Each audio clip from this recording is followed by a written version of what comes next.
जरा सोचो क्या होता अगर जो भी तुम अपने सपनों में देखते उसे अपने असली ज़िंदगी में ले आते। कुछ ऐसा ही होता है आज की कहानी में। कहानी के शुरुआत में हमें एक लड़के को दिखाया जाता है जिसका नाम सेंग यू होता है।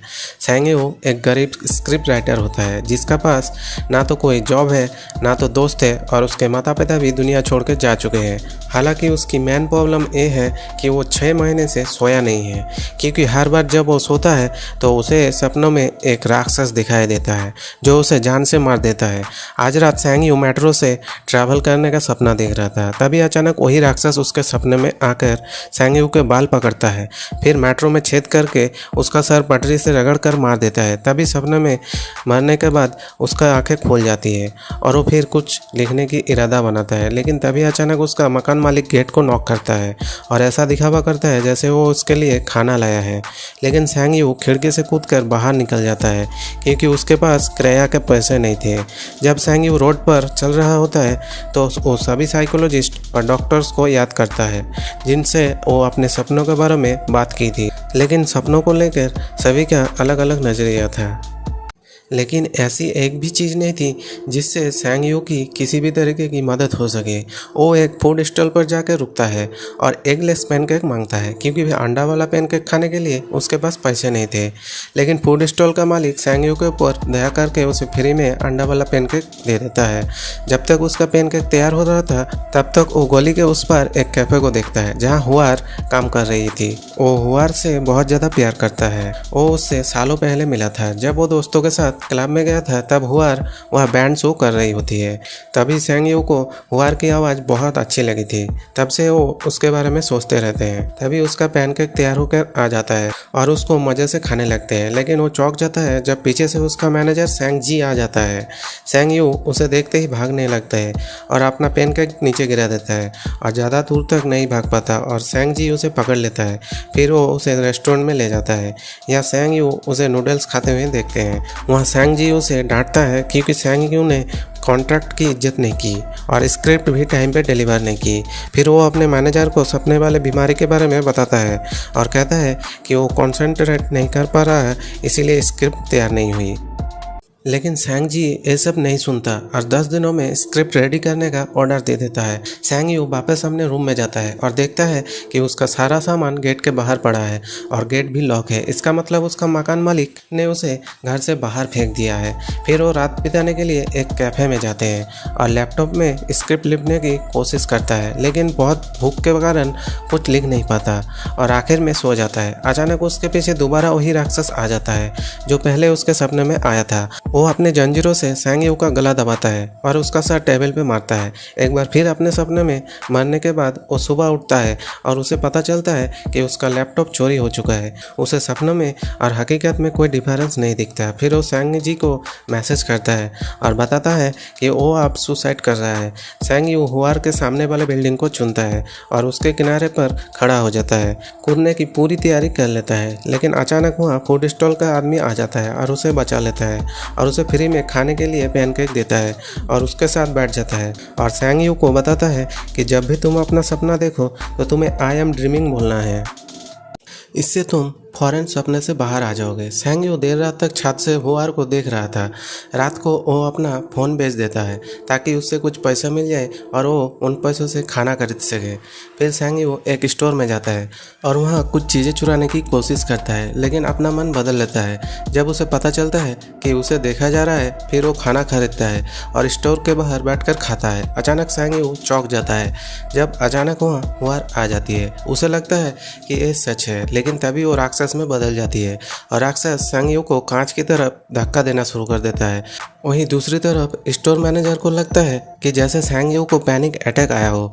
राक्षस सेंग यू को उठाकर अपने तलवार से मारता है और उसे कांच के खिड़की से स्टोर के अंदर फेंक देता है। सेंग यू फूड स्टॉल वाले आदमी की बात को याद करता है, तलवार को पकड़े रहता है और कहता है आई एम ड्रीमिंग। तभी वो सपने से बाहर आ जाता है और उसके हाथों में राक्षस की तलवार आ जाती है। सेंग यू स्टोर मैनेजर की बुलाई हुई एम्बुलेंस के आने से पहले वहाँ से भाग जाता है। फिर तलवार को सुरक्षित अपने पास रखता है। फिर रात एक पार्क में बिता देता है।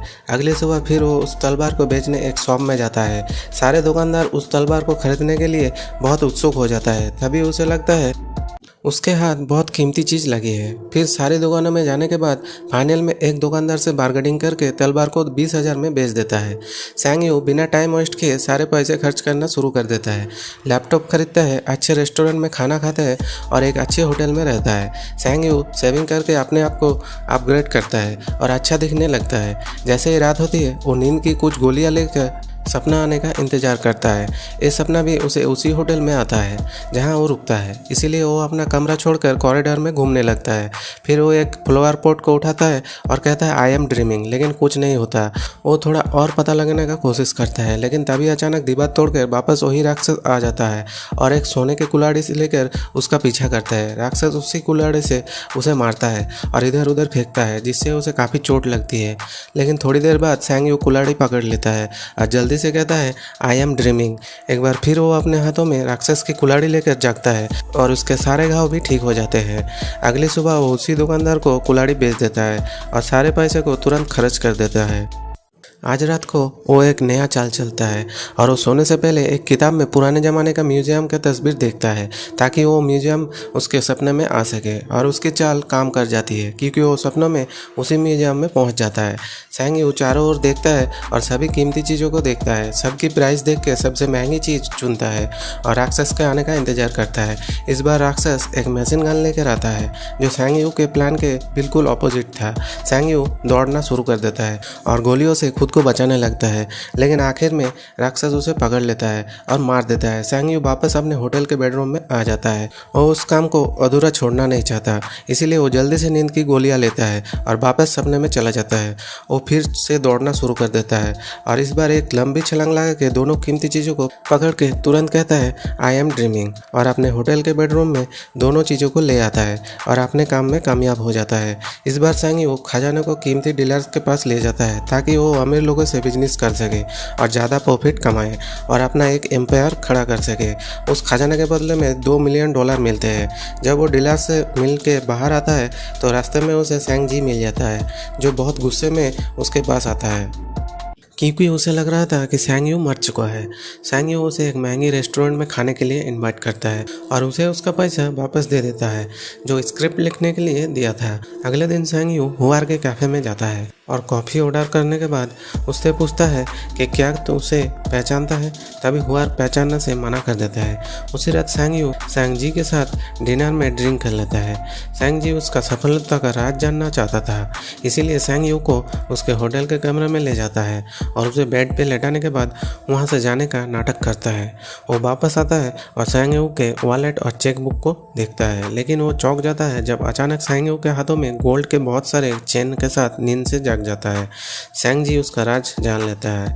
अगले दिन सैंग यू हुआर का कैफे खरीद लेता है और उससे डील करता है कि अगर प्रॉफिट हुआ तो शेयर दोनों इक्वली शेयर करेंगे और लॉस हुआ तो सारे मैं दूंगा।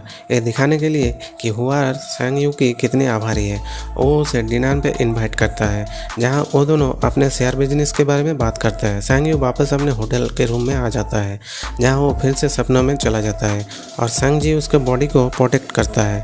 अपने सपनों में वो बैंक लूट लेता है जहां वो दिखाता है कि वो इन सब कामों में अब एक्सपर्ट हो चुका है। उसका अब सपनों में पूरा कंट्रोल है और वो अपने दिमाग से इन चीज़ों को अपने इशारों पे नचाता है। राक्षस भी अब उसका कुछ नहीं बिगाड़ सकता क्योंकि वो उसे भी मुंह तोड़ जवाब देना सीख गया है। सैंग यू अपने सपनों के पैसे से लग्जरी गाड़ी भी लाता है। सैंग यू गिफ्ट के तौर पर पैसों का बैग फूड स्टॉल वाले आदमी के पास भी रख देता है, इतनी बार खाना देने के लिए। कैफे बंद होने के बाद सैंग यू हुआर के साथ वॉक पे जाता है और थोड़ी बातचीत के बाद हुआर गेस्ट कर लेती है कि सैंग यू एक स्क्रिप्ट राइटर है। सैंग यू पकड़ा न जाए इसीलिए उसने एक स्क्रिप्ट लिखी और सैंग जी को पकड़ने के लिए दी। तब तक वो सपना देखता है और जैसे ही सैंग यू नींद से उठता है, सैंग जी बहुत अच्छा स्क्रिप्ट होने के कारण उसे पढ़ के रो रहा होता है। वो दोनों स्क्रिप्ट को फिल्म कंपनी को बेचने का प्लान करता है और बेस्ट एक्टर को हायर करने के लिए कंपनी को बहुत सारा पैसा भी देता है ताकि मूवी हिट रहे। कुछ दिनों बाद सैंग यू अपने सपनों में कुछ अजीब चीज़ नोटिस करता है और एक राक्षसी साधु को गर्दन नीचे करके सिंहासन पर बैठे हुए देखता है और जब वो उसके शरीर से गोल्डन बेल्ट निकालने की कोशिश करता है तो सैंग यू की उंगली गायब होने लगती है और चलने लगती है। लेकिन वो हार नहीं मानता और अपने हाथ पीछे लेने के बाद दोबारा बेल्ट को निकालने की कोशिश करता है और इस बार कामयाब हो जाता है। एक रात सैंग यू हुआर को उसी छत पे ले जाता है जहां वो सुसाइड करने की कोशिश करता है। उसे फायर क्रैकर की शो दिखाता है जो उसने हुआर के लिए स्पेशली ऑर्गेनाइज्ड किया था। जब सैंग यू अपने रूम में वापस पहुंचता है तो सैंग जी आज रात खजाना लूटने के लिए तैयार हो जाता है, लेकिन सैंग यू उसे मना कर देता है और अकेले ही सो जाता है। फिर सपनों में वो एक बहुत लंबी और खाली बिल्डिंग में पहुंचता है जहां बालकनी में कोई उसका इंतजार कर रहा था। जैसे ही सेंग यू उसके पास जाता है तो देखता है कि बिल्कुल उसका हमशक्ल है। तभी सेंग यू अचानक सपने से बाहर आता है और अपने कंधे और चेहरे पर नए जले हुए निशान दिखता है। अगले दिन सेंग यू फूड स्टॉल वाले आदमी के पास नई सलाह लेने जाता है, लेकिन फूड स्टॉल के पास पहुंचते ही उसके साइड में एक वैन आती है और कुछ बदमाश उसे किडनैप कर लेते हैं। जब वो उसके सर से बैग हटाते हैं तो सेंग यू को पता चलता है कि बदमाशों ने उसे चारों तरफ से घेर लिया है। उन बदमाशों का लीडर चैंग जी होता है। जब सैंग जी पैसा लेकर आता है तो चैंग जी के आदमी उससे पैसे भी ले लेते हैं और उसे भी किडनैप कर लेते हैं। अब सैंग के पास बचने का कोई रास्ता नहीं था, इसलिए वो सैंग जी के साथ सारे बदमाशों को अपने अपार्टमेंट में ले जाता है जहां वो उनको अपने खुफिया कमरे में रखी महंगी चीज़ों को दिखाता है। लेकिन तभी हुआर सैंग यू से मिलने उसके अपार्टमेंट में आ जाती है। जैसे ही वो लिफ्ट से बाहर निकलती है एक बदमाश उसके सर पर भी बैग डालकर किडनैप कर लेता है और उसी जगह ले आता है जहां सैंग यू को रखा जाता है। चैंग जी हुआर को परेशान करता है और सैंग यू को उकसाता है और तभी सैंग जी को होश आ जाता है। हुआर चैंग जी को लात मारती है लेकिन वो बच जाता है। सैंग यू भी बदमाशों को दांतों से काट लेता है और तीनों भाग जाते हैं। तीनों ज़्यादा दूर तक नहीं भाग पाते क्योंकि सैंग यू को बहुत ज़्यादा चोट लगा था। फिर सैंग जी उन बदमाशों को पकड़े रहता है ताकि सैंग यू और हुआर भाग सके, लेकिन बदमाशों ने सैंग जी को मार देता है। जैसे ही सैंग यू और हुआर सीढ़ी से ऊपर पहुंचता है बदमाश उन्हें पकड़ लेता है और उन दोनों को साथ मारपीट करता है। थोड़ी देर बाद सैंग यू अचानक खुद को बहुत सारे खंडरों में पाता है जहां वो काले पानी से ढका हुआ रहता है और वो हिलने डुलने पर उसके पूरी बॉडी से हट जाता है। चारों ओर देखने के बाद वो एक चमकते हुए गेट को छूता है जिसमें दिखाया जाता है कि उस रात स्टोर के बाहर उसे एम्बुलेंस में ले जाया गया था।